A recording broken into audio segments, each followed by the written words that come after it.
سارے سننے والوں کو روکنا چاہ رہا ہوں میں. 3 جگہ قرآن میں ہے، سورہ بقرہ میں ہے، سورہ لقمان میں ہے، سورہ نساء میں ہے، اور یہ تینوں آیتیں آپ کو ہدیہ کروں گا. بلا من اسلم وجہہ للہ وہو محسن فلہ اجرہ عند ربہ. ہاں ہم کہتے ہیں، اللہ کہہ رہا ہے، ہم کہتے ہیں کہ جو اپنے چہرے کو جھکا دے اللہ کی بارگاہ میں لیکن احسان بھی کرتا ہو، ہم اسے اجر دیں گے، ہم اسے جنت دیں گے. چہرے کو جھکائے اللہ کی بارگاہ میں لیکن احسان بھی کرتا ہو. من احسن دینا ممن اسلم وجہہ للہ وہو محسن. اس سے بہتر کس کا دین ہوگا جو اپنے چہرے کو اللہ کی بارگاہ میں جھکائے اور احسان بھی کرتا ہو. 2 آیتیں ہو گئی. وَمَن يُسْلِمْ سورہ لقمان وَمَن يُسْلِمْ وَجْهَهُ إِلَى اللَّهِ وَهُوَ مُحْسِنٌ فَقَدْ اسْتَمْسَكَ بِالْعُرْوَةِ الْوُثْقَىٰ. جس نے اپنے چہرے کو جھکا دیا اللہ کی بارگاہ میں، یسلم وجہہ، ذہن میں رکھنا، یسلم وجہہ. اور 2 آیتوں میں بلا من اسلم وجہہ، اسلم وجہہ، وجہ کے معنی چہرہ، اسلم کے معنی جھکا دینا. جو بھائی توجہ رہے، جو اللہ کی بارگاہ میں اپنے وجہ کو، اپنے چہرے کو جھکا دے، اللہ وعدہ کرتا ہے کہ وہ جنتی ہے. تو سب ہیں، بھائی توجہ رہے، سب ہیں اسلم وجہہ اور ایک ہے کرم اللہ وجہہ.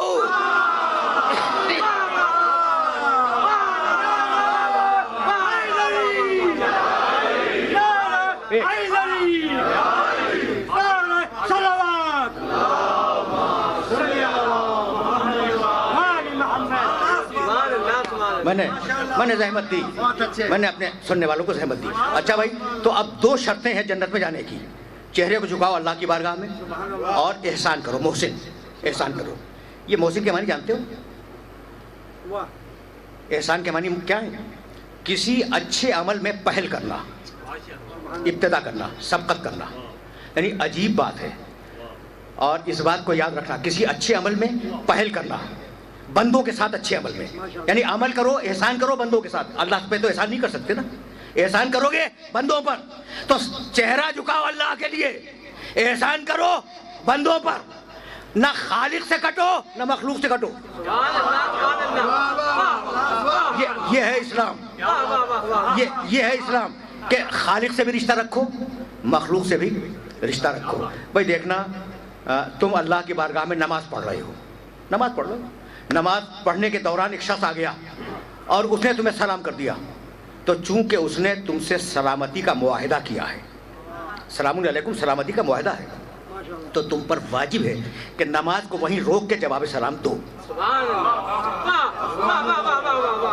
تاکہ پتہ چل جائے کہ تمہارے دین کے 2 رخ ہیں. ایک طرف اللہ سے جڑے ہوئے ہو، دوسری طرف مخلوق سے جڑے ہوئے ہو.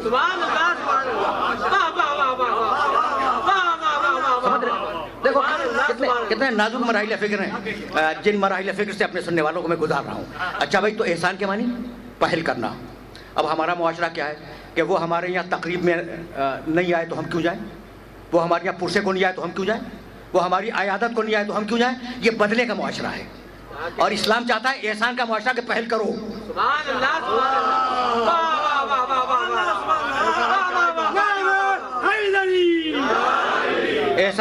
احسان پہل کرنا، توجہ رکھنا، احسان کے معنی پہل کرنا. اسلام چاہتا ہے کہ تم پہل کرو. آیت کے آنے کے بعد اگر حکم پہ عمل کرو تو اطاعت ہے، اور آیت کے نازل ہونے سے پہلے اگر عمل کرو تو احسان ہے. بھائی بہت توجہ رہے، بہت توجہ رہے. حکم آنے کے بعد، پھر سننا، حکم آنے کے بعد اگر اطاعت کرو، آیت میں حکم آ گیا، اگر اطاعت کرو تو یہ کیا ہے؟ یہ اطاعت ہے. اگر اس پہ عمل کرو یہ اطاعت ہے.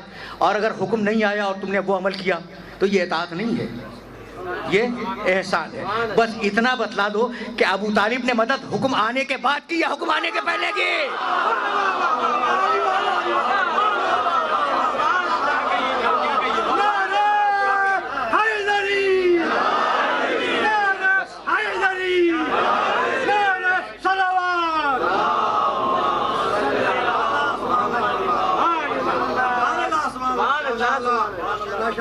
میرے عزیزوں، میرے دوستوں، اب اس سے زیادہ زحمت سماعت نہیں دوں گا اور بڑے نامانوس راستوں سے گزر رہا ہوں میں، ٹھیک ہے نا؟ یہ عام طریقے سے یہ باتیں ممبر سے ڈسکس نہیں ہوتی. اب رک جاؤ.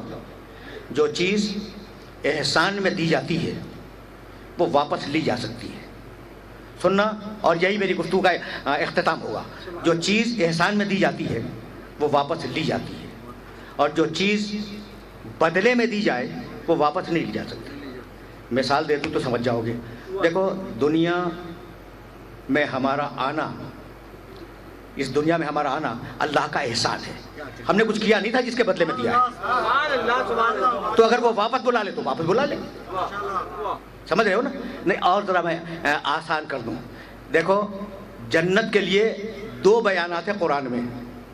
آدم علیہ السلام جنت میں تھے، کہا نکلو جنت سے، توجہ رکھنا.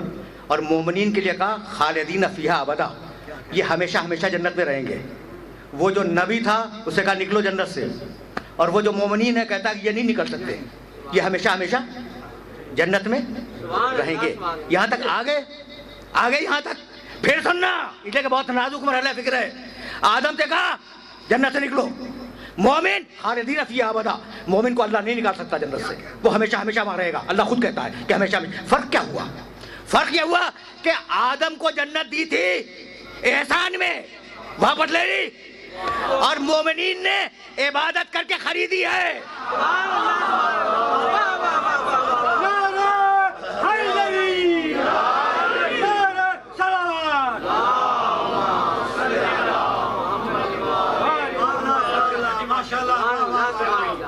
ہے نا نازک مراحل فکر جہاں میں اپنے سننے والوں کو لے کے آ گیا ہوں. لیکن جو جملہ تمہیں ہدیہ کرنا چاہ رہا ہوں اس جملے کے لیے یہ تمہید ضروری ہے. پھر سننا، آدم ان کو جنت ملی تھی احسان میں، بدلہ کوئی نہیں تھا، کسی بدلے میں نہیں دی تھی، تو انہیں نکال دیا. اور جب آدم نبوت کا کام کرنے کے بعد قیامت کے دن جنت میں جائیں گے پھر نہیں نکالے گا. کیوں؟ اس لیے کہ بدلے میں ملے گی. اب جو ملے گی وہ بدلے میں ملے گی. مومنین جب نمازیں پڑھ کے، روزے رکھ کے اور دین پر قائم رہ کے بدلے کے طور پر جنت میں جائیں گے تو اب اللہ انہیں نہیں نکالے گا. کیوں؟ اس لیے کہ وہ خرید کے آئے ہیں. یہ سورہ توبہ میں لکھا ہوا ہے کہ مومنین کی جان اور مومنین کے مال کے عوض انہوں نے بیچا اور اللہ نے انہیں جنت بیچ دی. تو مومنین نے جنت خریدی ہے. جب خریدی ہے تو ان کی ملکیت ہو گئی، اب انہیں کوئی نکال نہیں سکتا. یہاں تک آ گئے؟ اگر آ گئے تو صرف ایک جملہ تم سے پوچھنا چاہ رہا ہوں کہ بھئی احسان اگر ہو تو واپس ہو سکتا ہے، چیز اگر خریدی ہوئی ہو تو وہ ملکیت بن جاتی ہے. اللہ نے مرضی احسان میں دی یا علی نے خریدی؟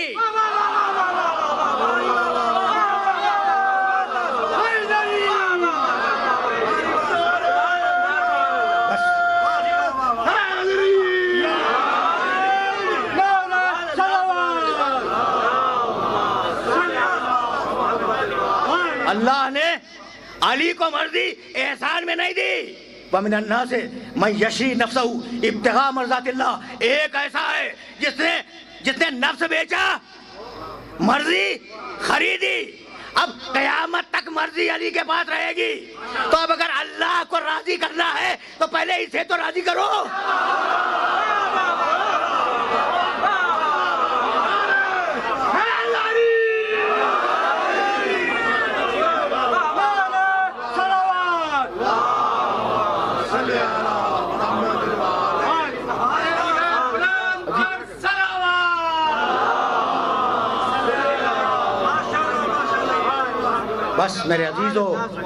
بس میرے عزیزو، میرے دوستو، گفتگو اس مرحلے فکر سے آگے نہیں جائے گی. وَمِنَ النَّاسِ مَن يَشْرِي نَفْسَهُ ابْتِغَاءَ مَرْضَاتِ اللَّهِ. بندوں میں ایک بندہ ایسا ہے جس نے بیچ دیا اپنے نفس کو اور خرید لی اللہ کی مرضی. جملہ الٹ کے بھی ہو سکتا تھا کہ بندوں میں ایک بندہ ایسا ہے جسے بیچ دی اللہ نے اپنی مرضی اور خرید لیا اس کا نفس. یہ نہیں ہے، بندے نے نفس بیچا، مرضی خریدی. سو رہا تھا مگر بیچ رہا تھا.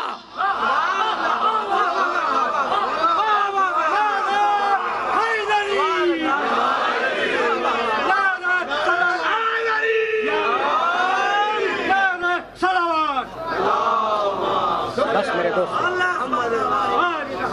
سو رہا تھا مگر بیچ رہا تھا. بھائی عجیب مرحلہ فکر ہے. تو اب ہجرت کی رات نفس ادھر گیا, مرضی ادھر آئی. بھائی بہت توجہ رہے.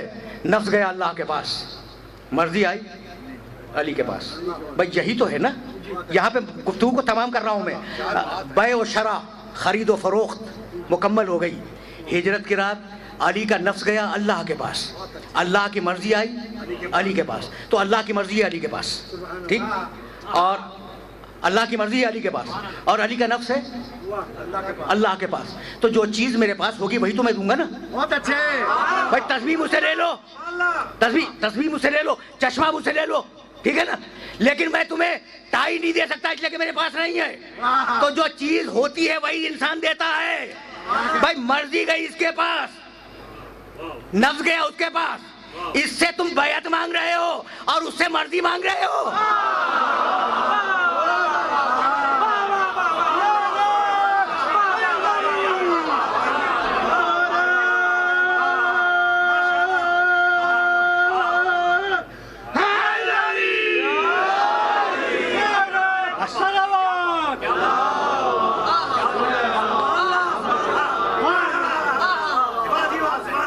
عجیب مرحلہ فکر ہے. کبھی پھر صحیح. اب یہ وہ مسائل ہیں جو ایک گھنٹے میں تو ڈسکس نہیں ہو سکتے, اور ابھی تمہارے شہر میں ہوں اور اگلی 2 تقریروں میں شاید کچھ مسائل کو تمہاری خدمت میں پیش کروں گا. اچھا, تو اب اس مرضی کا سلسلہ جانتے ہو کیا ہے؟ عجیب و غریب ہے. اب میں گفتگو کو تمام کر رہا ہوں. دیکھو سورہ والضحیٰ میں کہا وَلَسَوْفَ يُعْطِيكَ رَبُّكَ فَتَرْضَىٰ, یہ ہے مرضی رسول کہ حبیب تجھے اتنا دیں گے کہ تو راضی ہو جائے گا. یعنی نعمتیں ٹکی ہوئی ہیں رسول کی مرضی پر. ٹھیک ہے نا, نعمتیں ٹکی ہوئی ہیں رسول کی مرضی پر. یہ ہے رضائے رسول. رکے رہنا, لیکن کچھ کہنا چاہ رہا ہوں میں. اور یہ رسول علی ومن الناس من یشری نفسہ ابتغاء مرضات اللہ, بندوں میں ایک بندہ ایسا ہے جس نے نفس بیچا مرضی خریدی. یہ مقام علی. پیغمبر نے مقام سیدہ کے لیے کہا ان اللہ یرضی لرضاہا, یہ وہ بیٹی ہے کہ اللہ اس کی مرضی پر راضی ہے. تو سوچ سمجھ کر اسے ناراض کرنا. اللہ اس کی مرضی پہ راضی ہے. دیکھ رہے ہو یہ قول رسول, قول خدا.